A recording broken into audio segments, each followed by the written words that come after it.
Un cordial saludo para todos y para todas. Deseo compartir este breve video sobre algunas reflexiones que tienen que ver con salud mental y espiritualidad, o lo que podríamos llamar una relación permanente entre espiritualidad y emoción.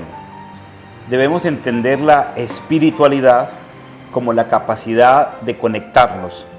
¿De conectarnos con qué? De conectarnos primero con el Señor creador del universo, con el que es todo en todo, con Dios. Pero también la espiritualidad nos permite conectarnos con la creación y por supuesto una conexión fundamental que tenemos que seguir trabajando y más ahora que nunca, la capacidad de conectarnos con nuestro propio ser. Entonces, si entendemos la espiritualidad o la palabra fundamental de la espiritualidad es la palabra conexión, entonces vamos a comprender fundamentalmente de que la espiritualidad nos conduce a mantener un camino de armonía y conexión. Ojo, no es un camino de perfección, porque al hablar de conexión no significa que tengamos que cambiar el mundo externo a nosotros para nosotros poder conectarnos. Es la capacidad de conectarnos aún en medio del caos, aún en medio de la adversidad. O sea, afuera de nosotros tal vez el mundo seguirá igual, la inseguridad seguirá igual seguramente, pero lo más importante es cómo yo reacciono ante la adversidad. Pero eso implica, por supuesto, un viaje al interior, a lo más profundo de nuestro ser. Entonces la espiritualidad nos permite conectarnos con nuestro propio ser, conectarnos con el Creador y conectarnos con la creación. Por supuesto que ahí tenemos que hablar también de la alteridad, la capacidad de conectarnos con los otros. Santo Tomás por eso cuando habla de persona se refiere al principio relaxio o a la expresión relaxio, que significa relacionar. Por lo tanto, ser persona es tener la capacidad de relación. Contrasta con el principio de origen latino de la palabra persona, que traduciría prosopon, si es la expresión correcta, y eso traduciría máscara del actor. Entonces, mientras que por un lado se nos habla de que ser persona es, o el concepto de persona está relacionado con la máscara del actor o con una especie de actuación, eso significa de que tal vez nos acostumbramos a entender nuestra persona con la capacidad de tener muchas máscaras. Hablar de muchas relaciones no implica tener muchas máscaras. Hablar de relaciones es la capacidad de ser yo en cada una de las relaciones que tengo. Y por supuesto, de manifestar mi relación con Dios, mi relación conmigo, mi relación con los demás, mi relación con el mundo, permanentemente. Y la emoción, pues entendemos que hoy se habla, y es muy importante tenerlo en cuenta, de todo ese tema de gestión de las emociones. Debemos más o menos interpretar qué es una emoción. Al menos hay tres elementos fundamentales que tenemos que aprender a interpretar. Primero, lo que se llama emoción. Segundo, lo que se llama sentimiento. Y tercero, lo que se llama estado de ánimo. ¿Qué es una emoción? Vamos a graficarlo de la siguiente manera. Una emoción es como un rayo que cae. O sea, una emoción es demasiado rápida, es un impacto. Algo que viene a nuestra vida de manera espontánea o algo que veíamos venir, pero que es algo muy rápido. O sea, que la emoción está asociada al impacto, al momento específico. Pero el sentimiento es cuando le pongo razón a la emoción.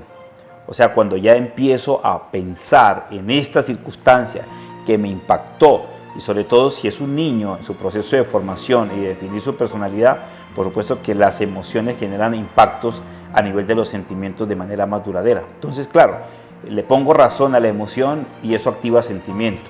Una emoción es muy rápida, pero un sentimiento puede ser más duradero. Puede ser que yo todo el día esté pensando en el rayo que cayó. Pero si yo pienso una semana en el rayo que cayó y sigo pensando un mes en el rayo que cayó, eso puede convertirse en un estado de ánimo. Y un estado de ánimo, si no se trabaja, podría llegar a ocasionar un trauma. Entonces, claro, las emociones están en la ruta de la gestión porque la espiritualidad, nuestra capacidad de conectarnos, tiene mucho que ver con las emociones, con los sentimientos y, por supuesto, con el estado de ánimo. Te regalo tres aspectos que dirá el gran psicólogo Jean Piaget, que se convierten en tres grandes necesidades para comprender nuestra espiritualidad y nuestras emociones. La primera necesidad a la que estamos llamados todos los seres humanos es la necesidad de amar o de sentirnos amados. O en otras palabras, la necesidad de sentirme amado y la necesidad de amar. La segunda necesidad que debemos satisfacer en el desarrollo de nuestra vida es la necesidad de seguridad. Sentirme seguro. Y la seguridad no solamente se refiere al orden social o al orden público, es la capacidad de sentirme tranquilo, no solamente en el barrio, sino en el planeta Tierra, con los habitantes del planeta Tierra. Y la tercera necesidad es la necesidad de libertad. Por lo tanto, la espiritualidad y nuestras emociones tienen que ayudarnos en el escenario del amor, en el escenario de la seguridad y en el escenario de la libertad. Pero ¿qué ocurre cuando no me siento o experimento amado? Cuando no me experimento amado, lo que ocurre es que me lleno de tristeza. Uno pensaría que lo contrario al amor es el odio, ¿no? En este caso, y reflexionando según Piaget, lo contrario al amor es la tristeza. Cuando tu vida está llena de tristeza permanentemente, la regla de tres simple es que seguramente te falta experimentarte amado o amada. Y este experimentarse amado o amado es el primer paso para poder amar. Cuando decimos que Dios es amor, lo que estamos diciendo es que lo primero que Dios desea de cada una de sus criaturas o sus hijos es que experimentemos cuánto Dios nos ama. Que a partir, como dirá Santo Tomás de Aquino, de las vías de la existencia de Dios, del orden lógico, natural y racional, experimentemos detalles, cariños permanentes de Dios por nuestra vida. Y este experimentarnos amados por Dios, experimentarme querido, valorado por Dios, implica al menos reconocer que a la hora de reaccionar al amor de Dios, bien nos dice Jesús en el Evangelio, que hay que amar a Dios con todo el alma, con todo el corazón, con todas las fuerzas, y al prójimo como a ti mismo. La reacción al amor es amando. Dios nos ama, por supuesto, y desea que nos experimentemos amados. Pero ¿cómo reacciono a este amor de Dios que es gratuito, eterno y definitivo? Amando. Pero el punto de partida, Jesús lo da también de la misma premisa, amar al prójimo como te amas a ti mismo. Pero este amor a uno mismo, lamentablemente no hemos ahondado lo suficiente desde el plano de la espiritualidad y desde el plano de las emociones, de una relación permanente, es qué significa amarnos a nosotros mismos. Porque si nosotros no nos amamos a nosotros mismos, pues ahí está el primer problema para poder intentar amar a Dios o para poder intentar amar a los demás. Reaccionamos con el amor que Dios nos da desde nuestro propio ser para entregar lo mejor a los demás. Por eso podemos decir, sin temor a equivocarnos, que si pretendes darle lo mejor a otra persona, debes primero darte lo mejor a ti mismo. Uno entiende esto cuando toma un avión. Al principio, cuando las azafatas están dando las instrucciones de seguridad del vuelo, hay un momento en el que dicen, si se llega a quedar el avión sin presión de oxígeno, se llega a despresurizar la cabina, lo que va a suceder es que van a caer unas máscaras de oxígeno y cada uno debe ponerse su máscara de oxígeno. Pero dicen, no intente ponerle la máscara de oxígeno al que está al lado si antes no se la pone usted mismo. ¿Qué significa esto? Que si no respiras bien, va a ser muy difícil que le ayudes a otro a respirar. Y esto ya es un problema. Muchas personas dicen, yo no soy feliz, pero con que mis hijos sean felices, con que mi sobrino sea feliz, hasta que mi mascota sea feliz, yo ya soy feliz. Y esto es una tragedia, porque no podemos intentar salvar al mundo entero, como dice Jesús, si nos perdemos a nosotros mismos. Por lo tanto, es muy importante hablar del amor propio, que seguramente en eso tendremos que ahondar muchísimo, pero muchísimo más adelante. Pero al menos les regalo 3 aspectos del amor propio. El primer aspecto del amor propio es la aceptación. Si no te aceptas, entiende bien que no te valoras. Y la aceptación tiene 2 elementos fundamentales. El primer elemento de la aceptación es el conocimiento. O sea, si no te conoces, pues difícilmente podrás aceptarte. Y al lado del conocimiento está el valor. Si no te conoces, no te valoras. Si no conoces tus talentos, tus debilidades, tus oportunidades, pues difícilmente te vas a valorar. Entonces, amarte a ti mismo implica aceptarte, y aceptarte implica conocerte, y conocerse implica valorarse. hay que entender algo muy importante antes de continuar con esos aspectos del amor propio, y es que la diferencia, y por eso debe ser la razón por la que casi no hablamos del amor propio, del amor propio al hedonismo o al egocentrismo, es muy simple, y es que el que se ama a sí mismo desde el Evangelio o desde la propuesta de Jesús, se ama a sí mismo para servir, para dar lo mejor, para respirar, tomar oxígeno y poder darle oxígeno a los que están alrededor suyo. Mientras que el hedonista o el egoísta lo que busca es amarse para servirse. Esta es la diferencia. Una cosa muy distinta es amar para servir y otra cosa muy distinta es amar para servirse. El segundo aspecto del amor propio implica el enriquecerse, y enriquecerse implica no dejar de crecer. Somos seres en crecimiento permanente, que cuando muramos no nos vayan a colocar en la tumba el siguiente epitafio: murió a los 30 y lo enterraron a los 60, que significa que los últimos 30 años de su vida no creció, no fue más persona. El ideal es de crecer hasta el último momento, y crecemos a partir de datos, de experiencias, de lo cotidiano, de lo que nos está pasando permanentemente. Cada día trae un regalo, y un regalo muy importante. La pregunta es si tú recibes el regalo de cada día. ¿Y cómo recibimos el regalo de cada día? A menos les doy la siguiente premisa. La manera de recibirlo, y centrándonos en las personas, es comprender que cada persona que cada día se acerca a tu vida es un maestro. Y ahí vas a tener el regalo. ¿Qué significa que es un maestro? Que todo el que se acerca a tu vida cada día es la persona correcta porque viene a enseñarte. Pero hay dos tipos de maestros para entender el regalo de cada día. El primer maestro te ilumina, te da sabiduría. Cada día hay gente que te da buenos consejos, que te acompaña, que te ilumina, que te guía. Pero también hay gente que viene a probar la sabiduría. Por lo tanto, tan importante es el que te enseña sabiduría como el que prueba tu sabiduría. Hay personas que, si hablas de tolerancia y alguien te enseña tolerancia, seguramente en la tarde llegará una intolerante a probar si has aprendido para pasar el examen de la tolerancia. Entonces, no dejar de crecer implica eso. Cada día tiene un regalo, y un regalo maravilloso que tenemos que recibir. Y por último, donarse. Donarse es dar y darse. Donarse es dar y darse. Somos buenos para dar, pero no siempre somos buenos para darnos. Aquí, en estos breves escenarios, podemos hablar entonces del amor propio, necesario e importante para poder dar lo mejor a los demás. Y en este primer aspecto del amor, la necesidad de amar, como dirá Piaget, que evita la tristeza. Nosotros somos pastores o guías o líderes que enseñan a amar, que le enseñamos a las personas el arte del amor. Ojo, el amor es un arte, dice Erich Fromm. Lo que significa es que no se da por supuesto, ni se da solo, implica conocimiento y práctica.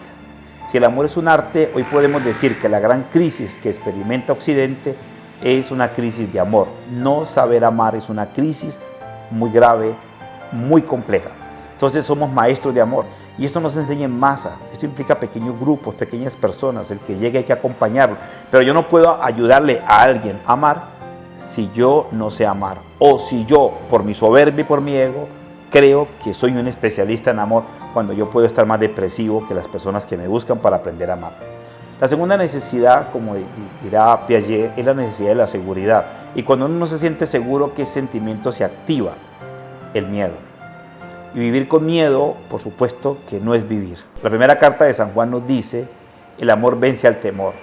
Y ya una persona que se experimenta amada, que se experimenta valiosa, que se da lo mejor para dar lo mejor, pues va eliminando o va saliendo de sus temores. Recordemos que hay temores que nos van a acompañar hasta el final de nuestra vida, pero lo importante no es que el temor esté allí, sino que yo sepa reconocerlo y que no me paralice delante de ese temor. Mucha gente tiene miedo a volar, pero aún así toman aviones y no van a dejar de conocer otros países porque le tienen miedo a volar. ¿Qué hace la persona que no se siente amada, que no se siente valiosa? Pues se paraliza delante del temor, pierde la posibilidad de conocer muchas cosas del mundo porque sospecha de que ese vuelo será el definitivo para que él se caiga. Entonces, sentirnos seguros significa reconocer de que todos hacemos parte de la especie humana. A pesar de la adversidad, de las guerras y los conflictos, todos estamos en este planeta. Y hay que decirlo de otra manera. Hay gente que cada día vive haciendo alguna que otra estupidez, como dirá Juan Jacobo Rousseau en El origen de las desigualdades de los hombres. Lo que diferencia a un ser humano de un animal es la capacidad de volverse uno estúpido. Y cuando uno empieza a hacer estupideces, pues uno se torna desconfiado. Y hay que decir que hay gente que hace cosas todo el tiempo, sin sentido, sin saber, porque no todos tienen la valentía de ir al infierno, al sótano del autoconocimiento. Ir al sótano o al infierno, lo llamo de esa manera, ¿por qué? Porque conocerse a uno mismo implica valentía, conocerse a uno mismo implica disciplina, y conocerse a uno mismo implica osadía. Y solo en la medida en que uno se conoce a sí mismo, va tomando conciencia de que su vida no puede diluirse en la estupidez de la incoherencia o en la estupidez de la inconsciencia. Y por último, la libertad. Cuando uno no se siente libre, se llena de ira.